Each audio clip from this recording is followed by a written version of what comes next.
चलो now let's proceed towards next question. बरोबर, काय दिले पुन्हा एकदा 3 raised to x into cot x upon cosec x into e raised to x याचा डेरिव्हेटिव्ह मला फाइंड आउट करायचा. बरोबर, एकदम सिंपल क्वेश्चन आहे, काही अवघड नाही.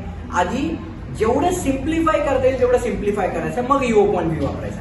हा, u अपॉन v वापरावं लागणार, हे कंपल्सरी आहे, त्यात काही वादच नाही. पण आधी याला सोप्या भाषेत काही कन्वर्ट करता येते का बघूया. तर मी काय करणार याला, therefore y is equals to 3 raised to x into cot ला कसं लिहू शकतो रे आपण, cos x upon sin x लिहू शकतो का रे? येस, लिहू शकतो. अपॉन cosec ला कसं लिहू शकतो आपण, 1 अपॉन sin x इंटू इथं काय राहिलं रे, e raised to x. मग आता हा sin x डिनॉमिनेटर मध्ये आहे, हा पण sin x डिनॉमिनेटर मध्ये कॅन्सल झाला. मग वरती काय राहिलं माझ्याकडे, सिंपल फॉर्म राहिला. काय राहिलं, 3 raised to x into cos x राहिलं, अपॉन खाली किती राहिलं, फक्त e raised to x राहिलं. किती सिम्पलेस्ट फॉर्म मध्ये झाला. बरोबर, now what I will do, I will assume this as u and this as my v. बरोबर हो की नाही, म्हणजे मला u अपॉन v रूल वापरावा लागतो. आता ज्याही मला u अपॉन v रूल वापरायचा आहे, मला केअरफुली ऑब्झर्व करायचं, वरती मल्टिप्लिकेशनचं वरती u इंटू v पण येणार आहे.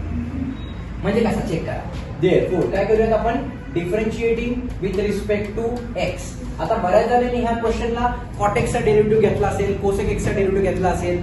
बरोबर आणि cot x चा डेरिव्हेटिव्ह मायनस cosec x असं काय काय काय काय फुल खिचडी केली असणार.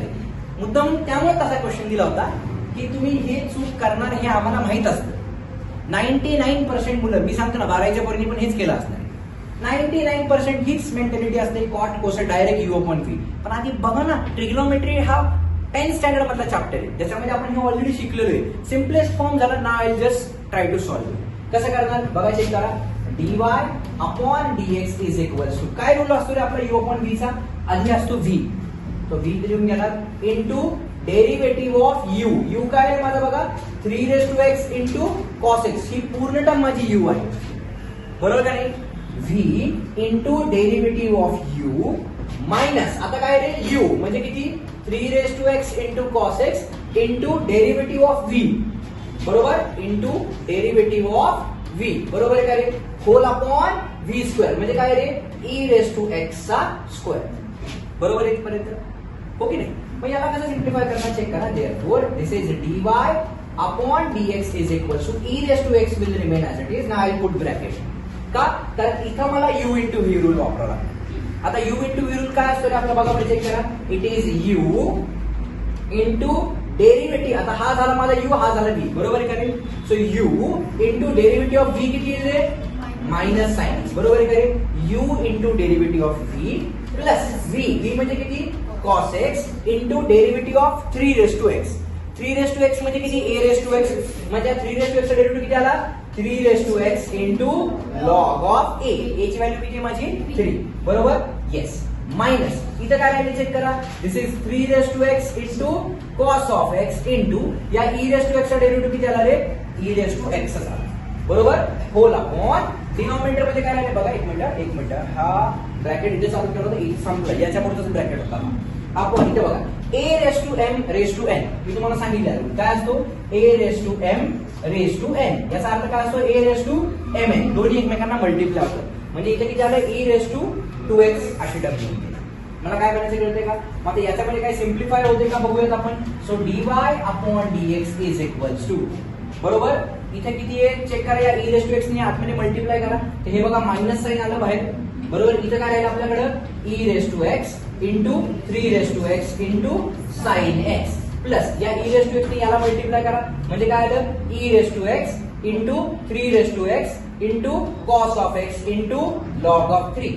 बरोबर, मायनस काय राहिलं आपल्याकडं, 3 raised to x into cos of x into इथं आधी लिहितो e raised to x. बरोबर आहे का, e raised to x, 3 raised to x आणि cos x whole upon denominator मध्ये किती राहिलं माझ्याकडं, e raised to 2x. बरोबर, इथं बघा e raised to x आहे, इथं e raised to x आहे, इथे e raised to x आहे, इथं 3 raised to x आहे, इथं 3 raised to x आहे, इथं 3 raised to x आहे. घेऊ शकतो कॉमन, चला बरं कॉमन घेऊया.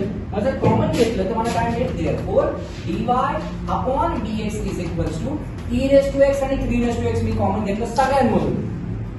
बरोबर, इथं काय राहिलं बघा, मायनस साइन एक्स राहिलं. So I will write minus sine X over here plus काय राहिलं चेक करा, e raised to x आणि 3 raised to x कॉमन घेतले, काय राहिले, cos x इंटू log 3 राहिले. सो आय राईट हियर काय आलं, cos x into log of 3. बरोबर, त्यानंतर काय राहिले चेक करा, मायनस साईन आहे तिथे, बरोबर हो की नाही. सो आपण ऑलरेडी पॉझिटिव्ह टर्मच बाहेर घेतली आहे, राईट. सो काय राहिलं पुढे आपल्याकडं, फक्त राहिलं किती, cos x राहिलं आपल्याला, हो की नाही.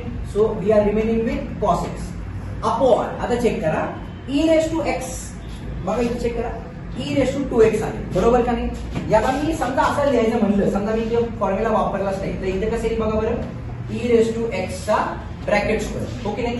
मी या दोघांना जर मल्टिप्लाय नाही केलं तर e रेस टू x चा ब्रॅकेट स्क्वेअर आहे, बरोबर ना. तसा x चा, समजा ही पूर्ण टर्म आहे, x चा स्क्वेअर, याचा अर्थ काय असतो, x इंटू x असतो.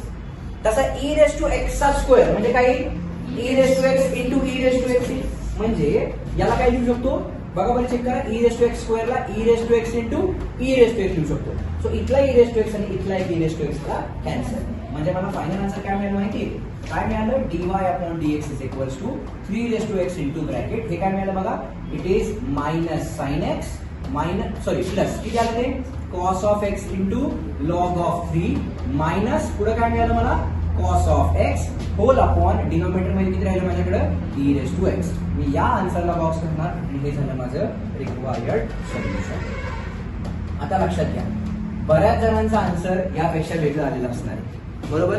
नाव इट डिपेंड्स की तुम्ही कुठल्या मेथडनी सॉल्व्ह केलं. डेरिव्हेटिव्ह मध्ये प्रत्येक वेळी आन्सर सेम येईल असं नाही. सिम्पलेस्ट फॉर्म हा झाला, पण कदाचित तुमचं साइन कॉस कॉट मध्ये पण आन्सर राहू शकतं. पण हा त्या जसं याच केसमध्ये मी कॉट आणि कोसेटला सिम्प्लिफाय केलं तर मला साइन आणि कॉस मध्ये आन्सर मिळालं. तुम्ही जर सिम्प्लिफाय नाही केलं तुम्हाला कॉट आणि कोसेट मध्येच आन्सर मिळणार. मला काय म्हणायचं कळतंय का, सिम्पल आहे, काही जास्त अवघड नाहीये. हे रूल आपल्याला 12वीत सारखे सारखे वापरावे लागतात, त्यामुळे हे फाउंडेशन आहे. हे एकदा आलं तुम्हाला इंटिग्रेशन पण ऑटोमॅटिकली येऊन जाईल, बरोबर. उद्या पुन्हा एकदा आपलं 11वीचं लेक्चर लागेल. उद्या आपण फर्स्ट प्रिन्सिपल मेथड संपवून टाकूया. It's absolutely easy. फक्त माझं एक म्हणणे, घरी जाऊन थोडी प्रॅक्टिस करा. u upon v, u into v, u plus v तर काही नाहीये, u मायनस v पण काही नाहीये. थोडी घरी जाऊन प्रॅक्टिस केली की हे समजून. मी काय म्हणलं कळालं नक्की, शुअर.